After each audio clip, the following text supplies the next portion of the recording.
Tapi bagaimana seandainya justru istri yang merasa terzolimi, di mana ketika rumah tangga sudah tidak lagi sehat, tapi suami menolak untuk berpisah?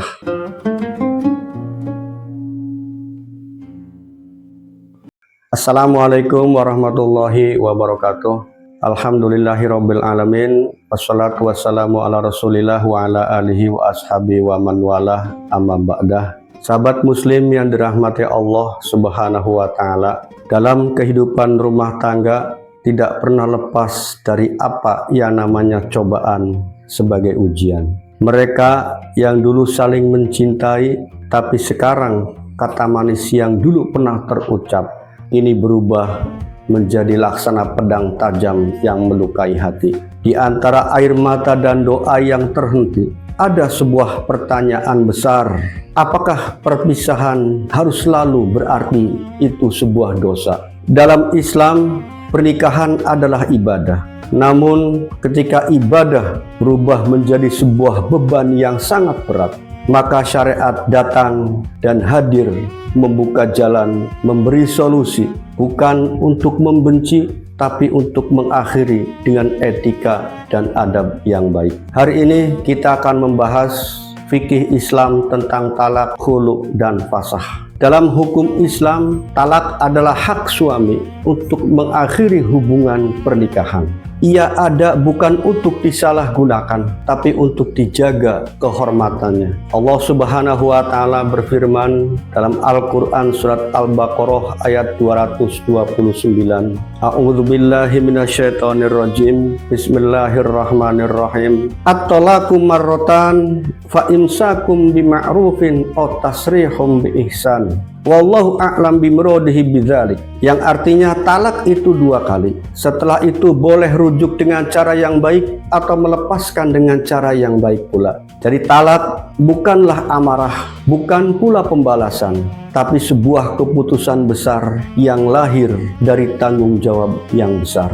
Tapi bagaimana seandainya justru istri yang merasa terzolimi, di mana ketika rumah tangga sudah tidak lagi sehat, tapi suami menolak untuk berpisah? Maka dalam hal ini Islam datang memberi ruang yang seluas-luasnya bagi seorang perempuan yang kita sebut dengan istilah khulu. Jadi khulu adalah hak istri untuk meminta berpisah dari suaminya dengan mengembalikan mahar atau kompensasi. Rasulullah Shallallahu Alaihi Wasallam bersabda, "Iqbalil hadiqah wa talliqha tatliqah." Terimalah kebunnya, mahar yang ia berikan kepadamu, dan ceraikanlah dia dengan 1 talakan. Hadis riwayat Imam Bukhari dan Muslim menceritakan tentang kisah istri Sabit bin Qais. Ini bukanlah pemberontakan, tapi sebuah penyelamatan. Khulu bukanlah bentuk hinaan kepada suami, tapi sebuah upaya untuk menjaga diri dari kemaksiatan yang mungkin terjadi jika hati terus-menerus melayani karena keterpaksaan. Dalam satu firman-Nya Allah menegaskan, "Fa in khiftum alla yuqima hududallah fala junaha 'alaihima fi maftadas bih." Yang artinya apabila kamu khawatir keduanya tidak dapat menegakkan hukum-hukum Allah, maka tidak ada dosa bagi keduanya tentang bayaran yang diberikan oleh istri untuk menebus dirinya. Inilah keindahan syariat, di mana ia memberi jalan keluar dengan cara yang terhormat, bukan dengan dendam kusumat. Namun faktanya tidak semua perempuan punya kekuatan untuk berbicara. Ada yang merasa dizalimi, ditelantarkan, disakiti, bahkan ditinggalkan tanpa kepastian. Disinilah gunanya fasakh sebagai pembatalan nikah oleh hakim. Fasakh bukan talak, bukan pula khulu, tapi sebuah keputusan dari pengadilan agama untuk melindungi mereka yang lemah. Dalilnya diambil dari hadis Rasulullah Shallallahu Alaihi Wasallam